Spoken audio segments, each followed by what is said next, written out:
Yesterday, I was writing in my journal and noting down my daily self-improvement videos.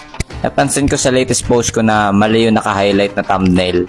And siguro antok pa ako or ayaw ko lang na matapos agad tong journey ko sa Project 50. Every 4:30 to 5:30 AM kasi ang schedule ng pag-edit and posting ko ng video. Sobrang agap kasi dito lang ako nakapag-adjust ng time management ko everyday. Pero nakakatuwa lang na di ko namamalayan I'm really enjoying the process at hindi ako naiinip na matapos to. Patunay na learning is inevitable at kung magkakaroon ng part 2, no doubt na gagawin ko ulit ang 50-day challenge dahil ako rin naman ang pinaka magbe-benefit nito bandang huli.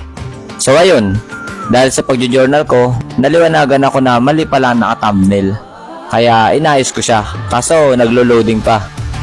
And one thing I've learned from the book Atomic Habit is, whenever you want to change your behavior, you can simply ask yourself, how can I make it obvious? How can I make it attractive? How can I make it easy? And how can I make it satisfying? Ayun lang. This is day 48 of my self-improvement journey and day 10 of trying to reach 6-figure income a month. I'll see you guys tomorrow. Peace!